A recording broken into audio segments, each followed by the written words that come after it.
They say every country is haunted by its beginnings. But America's ghost doesn't linger in the battlefields or the abandoned towns. It lives in blood. It hides in family names that once stood for progress, purity, and providence. Names you'd never suspect. Names that built schools, funded railroads, married into presidents' kin. Names that carved their legacy into the nation's veins like scripture and sealed it with a curse no one dared speak aloud. The first record I found was dated 1793 in a small courthouse ledger's archive in Virginia. The ink was nearly gone, but one phrase was still legible. The debt shall pass to the heirs. No context, no explanation, just that, like a warning written by someone who knew the future was already poisoned. Hello everyone, before we start make sure to like and subscribe to the channel and leave a comment with where you're from and what time you're watching. That way YouTube will keep showing you stories just like this one. Generations followed, each one marked by fortune, brilliance, and catastrophe. Children born sick, wealth gained overnight and lost in fire, men who vanished at sea, daughters who died before 21, and yet their estates grew larger. Their portraits remained untouched. Their churches still sang their names. No one asked why. They called themselves the Witherfords. But the family changed spellings often, perhaps to hide the paper trail. Witherford, Weatherford, Witherford, always close enough to be recognized, never enough to be traced. And in every census record, one pattern repeated: a death, the same year a fortune was made. Coincidence, maybe. Until you read the testimonies buried in their own wills, a whisper of an oath to preserve the pact. An heir instructed to keep the garden buried and watered. The same phrases repeated across centuries, word for word. When I read that line for the first time, keep the garden buried and watered, I thought it was a metaphor, but it wasn't. The garden was real, and it still exists, because what the Witherfords buried wasn't meant to grow, and what grew wasn't meant to die. Before we go deeper, you should know this isn't a story about superstition or ghosts. This is about inheritance.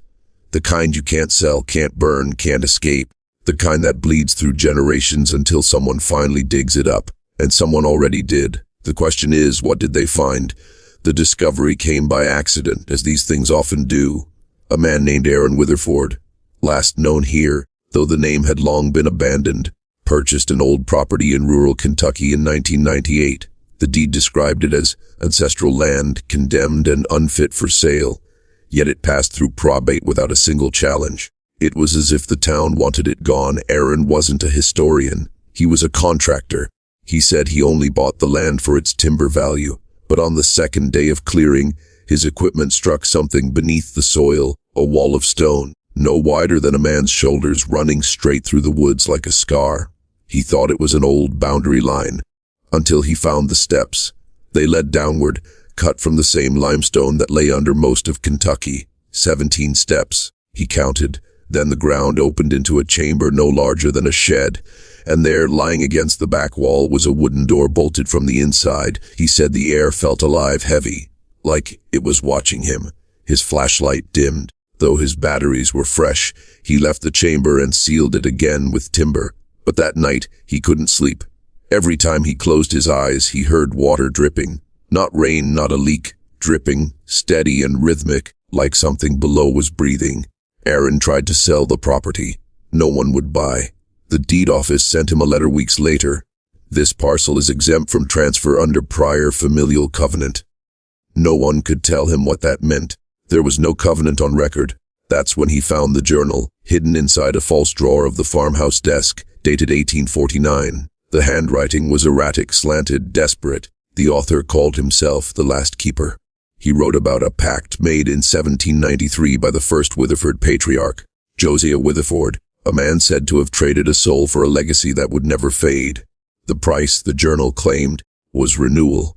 One life for another, every generation. Aaron's last note, scribbled in pencil on the back page, read only, "The garden is still alive, I heard it." After that, he disappeared. No police report, no missing persons file. Just a property that sits vacant, fenced off by rusted wire, guarded by nothing but silence. But locals still swear that if you walk past it on a windless night, you can hear it, slow, deliberate, and wet, dripping beneath the ground. The deeper you dig into American archives, the more you realize how easily horror hides inside respectability. The Witherfords weren't criminals or outcasts. They were founders. Josiah Witherford's name is carved into courthouse stones, church pews, even a Revolutionary War monument. But behind those inscriptions lies a record that was never meant to surface, a man who believed in blood as a form of currency. In 1793, Josiah was drowning in debt. His plantation, though vast, was collapsing under failed crops and disease. His wife had lost 2 infants that year, and his 3rd son was fevered beyond recovery. Neighbors later said he changed after that, stopped attending service, stopped eating, began spending nights near the swamp at the edge of his property. He spoke of the root and the keeper beneath. The servants said they saw him bury something wrapped in linen under a willow tree. That winter everything changed. The crops returned. His son, once pale and fading, recovered within a week. The family's debts vanished after a mysterious inheritance arrived from a foreign partner. No one questioned it. The Witherfords prospered, but the plantation workers began to die one every few months. Fever accidents, sometimes vanishing entirely. A minister visiting in 1798 described finding a small stone altar in the Witherford barn. He said it was carved with patterns like vines, and that the soil beneath it pulsed when touched, warm even in the dead of winter.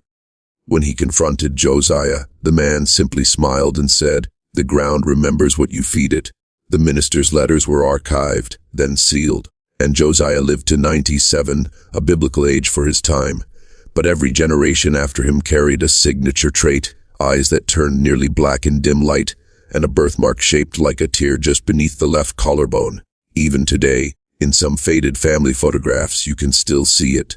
I found one in a historical journal dated 1912, a portrait of Evelyn Witherford, the last woman known to live on the estate before it burned.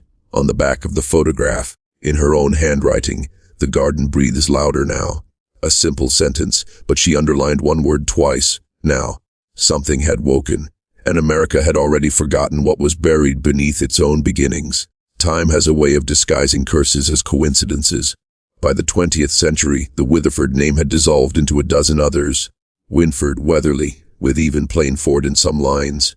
Most descendants had no idea who they were. Yet the pattern continued: wealth that appeared without cause, misfortune that followed without reason, and children who claimed to dream of roots crawling through their walls. In 1937, a sociologist named Dr. Clara Boone interviewed surviving members for a study on inherited psychological trauma in Southern families.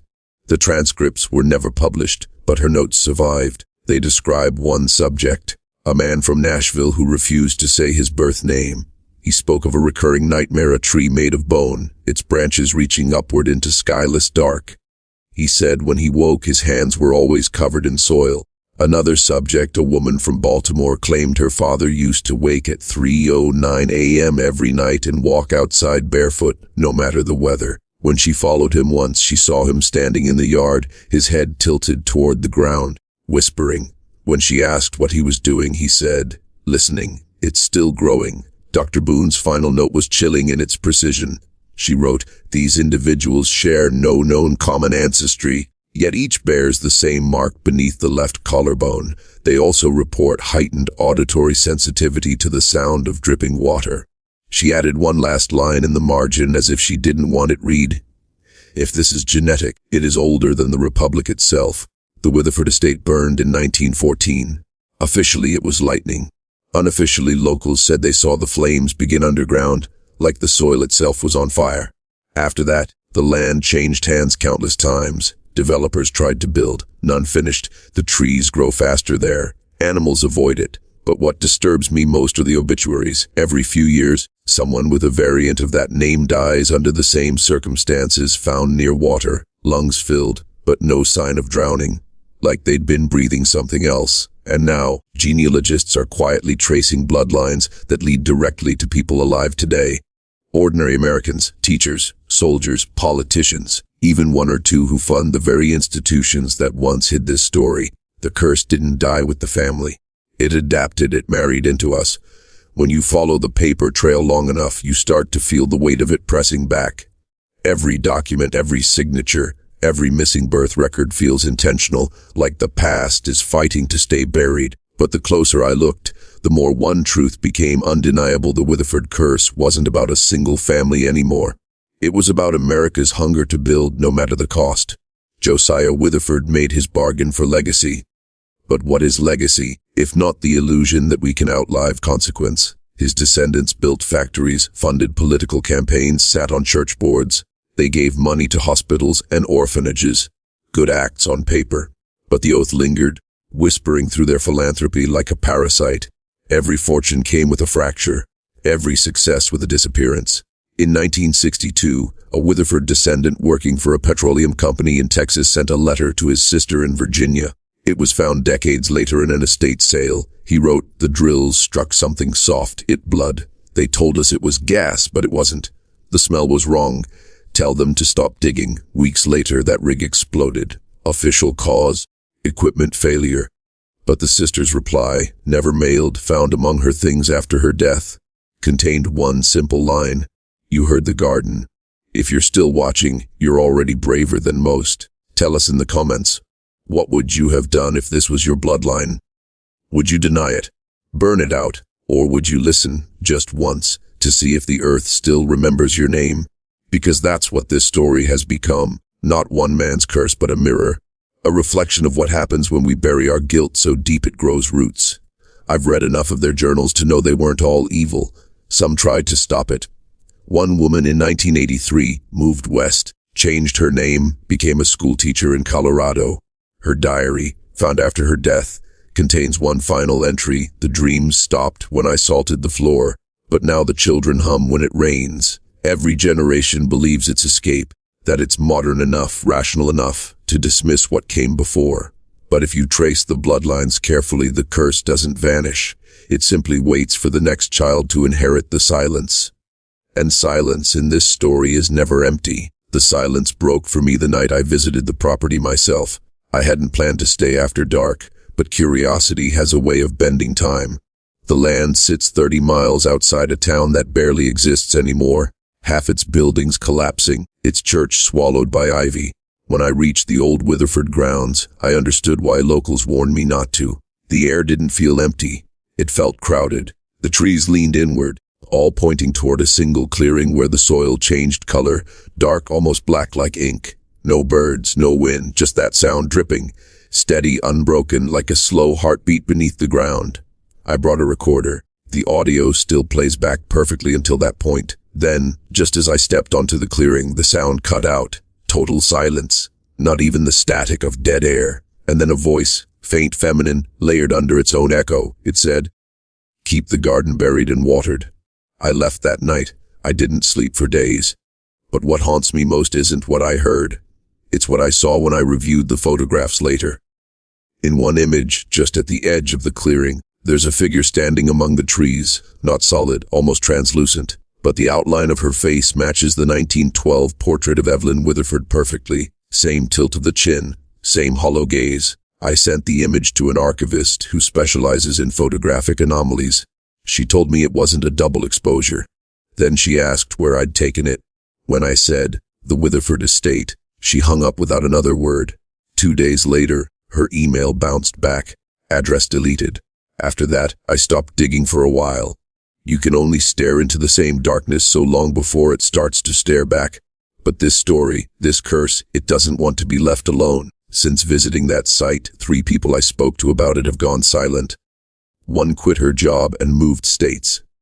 Another sent me a final message that just said, "It's spreading." I don't know if they meant fear or something older, but every night since then, I've begun to hear it again. Soft, patient, like water under the floorboards. Waiting. There's a moment in every investigation like this when the line between history and haunting disappears. You start by chasing records and end by chasing echoes. You tell yourself it's just research, ink and paper, but somehow the story starts learning your name. After months of silence, I received a single envelope, no return address. Inside, a photocopy of a birth certificate dated March 11th, 1793, the same year Josiah Witherford made his pact. The father's name was blank. The mother's a servant listed only as L. The child's name Isaac Witherford, and beneath it, written in darker ink, newer than the rest, someone had added the first seed. There was also a modern document inside, a DNA report. It linked multiple contemporary surnames to the Witherford line, families scattered from New England to California, thousands of descendants, most unaware. The final notation read genetic anomaly detected, unclassified sequence recurring across subjects. I thought it was a hoax until I checked the numbers. One of the surnames was mine. That's when I understood the truth wasn't buried beneath that Kentucky soil. It was buried inside us. The garden wasn't a place. It was a lineage.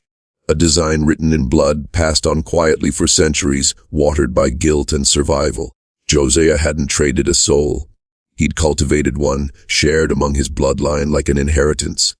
When the Witherfords whispered, "Keep the garden buried," they weren't guarding a secret. They were suppressing something alive, something that grows through us all. Look closely at American history and you'll see the pattern everywhere. Prosperity feeding on loss, expansion built over graves, blood turned into foundation stone. The Witherfords were only the beginning, a family honest enough or desperate enough to name what everyone else was doing. So maybe the curse isn't theirs alone. Maybe it's the country's. Maybe it's ours. Because every story of success in this nation has a shadow underneath it. Every monument stands on something that once breathed. And when the rain falls long enough, when the soil softens, sometimes the roots begin to move again. If you ever hear dripping beneath your floorboards, don't listen, don't dig, don't even whisper the name, because the ground remembers what you feed it, and what it feeds back always remembers you.